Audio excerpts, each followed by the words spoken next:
Well, I think it's time for Democrats here on Capitol Hill to start listening to the American people. They want spending cut, and they want it cut now. And I'm wondering, why isn't the president looking for someone's ass to kick on this subject? Oh, that's the House Minority Leader John Boehner. America's broke, $13 trillion in debt and sinking even deeper. This is a chart from the Treasury Department. It compares the debt to the amount of goods we produce every year, okay? That's the GDP. In 2010 over here, that blue graph, that's the amount of debt we have. The debt we have compared to the number of GDP. All right, we're at 13 trillion. You go out 5 years, the Treasury Department says, in the year 2015, we're at $19 trillion on debt in only 5 years. And at that point, the debt will actually be greater than the goods we produce in America. So what does all that mean? Illinois Congressman Peter Roskam is the House Deputy Minority Whip. He also serves in the House Ways and Means Committee. Morning to you from the Hill. It doesn't sound good. What does it mean for us?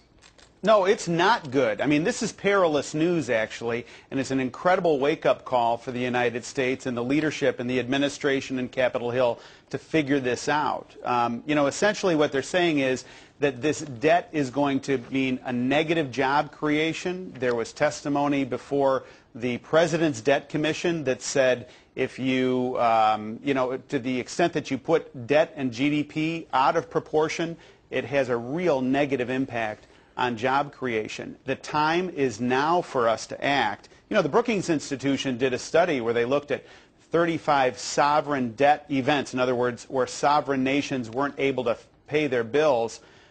25 of those took place with countries that had a better debt to GDP ratio than we do. This is a season that needs to be dealt with, or an issue that needs to be dealt with now. You guys are much smarter than us. I mean, you look at these figures, you can figure it out, look back in history. We had a money manager on our show last week. He said this debt figure is no big deal. He actually said, Bill, you didn't freak out when it's $6 trillion. Why are you going to freak out when it's $13 trillion? Now, is he right? Can we manage this?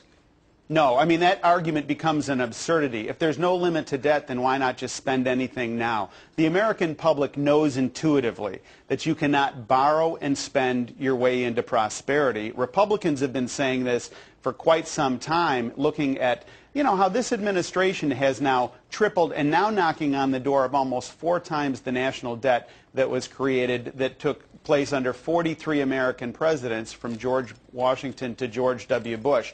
This thing has shot up now to the point now where if we don't deal with this in a thoughtful way and in an urgent way, we're going to be looking at the types of austerity measures that Greece is looking at. Well, let's hope we don't go the way of Europe, and we know the amount of anxiety on that continent. One more point here. It's my impression, and I don't know if the House Minority Leader is right or wrong on this, but it's my impression that politicians in Washington, both Democrat and Republican, are getting the message. It seems like deficit talk is all the rage on the Hill. Is that a fair point?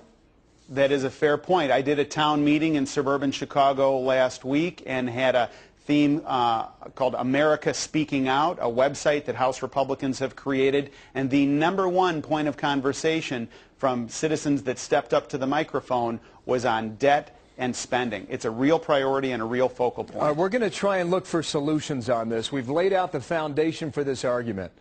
We know what we're faced against, and the reality and the facts are not good. So as we work in the coming days and weeks ahead, we'll look for solutions. By the way, Ben Bernanke says, don't reduce spending and don't raise taxes. We'll talk about that next time. Thank you, sir. Peter Roskam, Republican out of Illinois. Thank you. All right.